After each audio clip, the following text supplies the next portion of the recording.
Hello friends, welcome back to my YouTube channel. അപ്പോൾ ഇന്നത്തെ video എന്താണെന്ന് വെച്ച് കഴിഞ്ഞാൽ എൻ്റെ ഒരു ഹാഫ് ഡേ ഇൻ മൈ ലൈഫാണേ.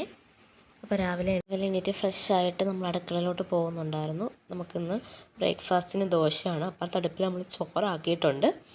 അപ്പോൾ അതിന് കറി വെക്കണമല്ലോ, അപ്പോൾ അതിന് വേണ്ടിയിട്ട് ചട്ടി എടുത്ത് അടുപ്പിൽ വെച്ച് ചട്ടി ചൂടായപ്പോൾ എണ്ണ ഒഴിച്ച് നമ്മളിന്ന് പ്ലാൻ ചെയ്യുന്നത് ഒരു വഴുതനങ്ങ മെഴുക്കുവരട്ടിയാണ്. അപ്പോൾ ഓൾറെഡി വഴുതനങ്ങ എല്ലാം അരിഞ്ഞ് വെച്ചിട്ടുണ്ടായിരുന്നു. അപ്പോൾ അത് നമ്മൾ ചട്ടിയിലോട്ട് തട്ടി കൊടുക്കുന്നുണ്ട്. ചട്ടിയിലേക്ക് തട്ടി കൊടുത്തിട്ട് അതിലേക്ക് ഇത്തിരി മഞ്ഞൾപ്പൊടി, ഇത്തിരി ഉപ്പും ഇട്ട് അതൊരു മൂടി വെച്ച് അടച്ച് വെച്ച് വേവിക്കുന്നുണ്ട്. ഒരു 10-20 മിനിറ്റ് കഴിഞ്ഞപ്പോൾ ഞാൻ മൂടി ഒന്ന് തുറന്ന് നോക്കിയിട്ടുണ്ടായിരുന്നു. അപ്പോൾ വഴുതനങ്ങയൊന്നും ആയിട്ടില്ല. അപ്പോൾ വീണ്ടും ഞാൻ മൂടി വെച്ച് അടച്ച് വെച്ച് കുറച്ച് സമയം കൂടി വേവിക്കുന്നുണ്ട്. അത് കഴിഞ്ഞ് ഞാൻ തുറന്നപ്പോഴത്തേക്ക് അതിലെ എണ്ണയൊക്കെ നല്ലപോലെ തെളിഞ്ഞ് കാണുന്നുണ്ടായിരുന്നു. അപ്പോൾ അത് ഞാനൊന്ന് ഇളക്കി കൊടുക്കുന്നുണ്ട്. കാരണം അത് അടിക്ക് പിടിക്കരുതല്ലോ, അപ്പോൾ അതുകൊണ്ട് ഞാനതൊന്ന് ഇളക്കി കൊടുക്കുന്നുണ്ട്.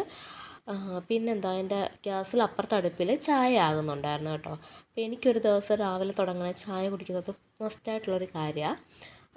ചായക്കൊരു അഡിക്റ്റാണ് ഞാൻ. ചായ എനിക്കൊരു വീക്ക്നെസ്സാണ്. അപ്പം അങ്ങനെ ആരെങ്കിലുമൊക്കെ ഉണ്ടെങ്കിൽ ഒന്ന് കമൻറ്റ് ചെയ്യണേ. എനിക്ക് ആ ദിവസം ചായ കിട്ടിയില്ലെങ്കിൽ ഭയങ്കര തലവേദനയായിരിക്കും. പിന്നെ എനിക്ക് ആ ഒരു ദിവസം ഫുള്ള് ചായ കുടിക്കാത്തതുകൊണ്ടാണോ തലവേദനയെന്ന് വരെ തോന്നിപ്പോകുന്ന അങ്ങനത്തെ ഒരു ക്യാരക്ടറാണ് എൻ്റെത്.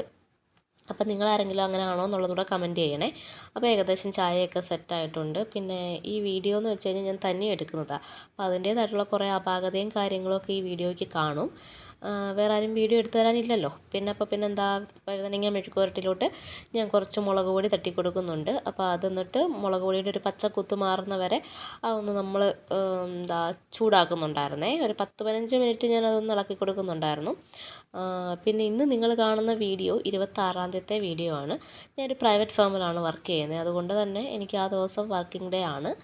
അപ്പോൾ പിന്നെ വഴുതനങ്ങ മെഴുക്കുവരട്ടി ഏകദേശം നമ്മുടെ സെറ്റായിട്ടുണ്ട്. അപ്പോൾ നമ്മുടെ വഴുതനങ്ങ മെഴുക്കുവരട്ടി എല്ലാം സെറ്റായിട്ടുണ്ട് കേട്ടോ. പിന്നെ ഇനി ഒരു രസം കൂടി വെക്കണം. പിന്നെ നമ്മൾ കുടിക്കാൻ കുറച്ച് വെള്ളം തിളപ്പിച്ചിട്ടുണ്ടായിരുന്നു. പിന്നെ ഞാനൊരു ഗ്ലാസ് ചായയൊക്കെ എടുത്ത് മുറ്റത്തൊക്കെ പോയി, മുറ്റത്തല്ല സിറ്റൗട്ടിൽ നിന്ന് ചായയൊക്കെ കുടിക്കുന്നുണ്ടായിരുന്നേ. ഞാൻ എപ്പോഴും ചായ കുടിക്കാനായിട്ട് സിറ്റൗട്ടിൽ പോയി നിന്നാൽ കുടിക്കുക. പിന്നെ ഇന്ന് എനിക്ക് ബ്രേക്ക്ഫാസ്റ്റ് സ്കിപ്പ് ചെയ്തു. കാരണം രാവിലെ എനിക്ക് ബ്രേക്ക്ഫാസ്റ്റ് കഴിക്കാൻ സമയം കിട്ടിയിട്ടില്ല. പിന്നെന്താ, രസത്തിന് വേണ്ടിയിട്ട് എല്ലാം നമ്മൾ അരച്ചെടുത്തു. അപ്പോൾ നമ്മൾ രസവും സെറ്റ് ചെയ്തിട്ടുണ്ട്. രസം നമുക്ക് അടുപ്പിൽ നിന്ന് അങ്ങനെ തിളയ്ക്കുന്നുണ്ട്. അതിനകത്തേക്ക് ഞാനൊരു കരിയാപ്പലയും കൂടെ തട്ടിയിട്ട് കൊടുക്കുന്നുണ്ട്. അപ്പോൾ അങ്ങനെ രസം സെറ്റായി. അപ്പോൾ നമുക്ക് ഓഫീസിലേക്ക് കൊണ്ടുപോകാനായിട്ട് ചോറ് പാക്ക് ചെയ്യണമായിരുന്നു. ഓൾറെഡി എൻ്റെ ഷോർട്സ് കണ്ടിട്ടുള്ളവരാണെങ്കിൽ അറിയാം, ഞാൻ ഈ പൊതിച്ചോറ് ഓൾറെഡി ഷോർട്സിൽ അപ്ലോഡ് ചെയ്തിട്ടുള്ളതാണേ. അപ്പോൾ ഞാൻ കുറച്ച് ചോറ് എടുത്തിട്ടുണ്ടായിരുന്നു. ചോറിനകത്ത് കുറച്ച് വഴുതനങ്ങ മെഴുക്കുവരട്ടിയും പിന്നെന്താ കുറച്ച് അച്ചാറും കുറച്ച് 1-2 മുളകും എടുത്തിട്ടുണ്ടായിരുന്നേ.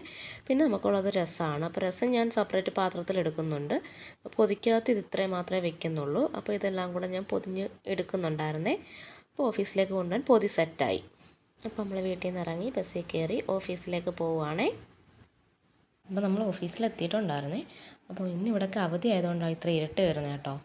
പിന്നെന്താ, അപ്പോൾ നമ്മൾ ഓഫീസിലെത്തി. എൻ്റെ ഒരു ഹാഫ് ഡേ ഇത്രയൊക്കെ ഉള്ളൂ. പിന്നെ ബ്രേക്ക്ഫാസ്റ്റ് സ്കിപ്പ് ചെയ്തുകൊണ്ട് പിന്നെ പുറത്ത് പോയിട്ടൊരു ചായയും പഴംപൊരിയും കഴിച്ചു.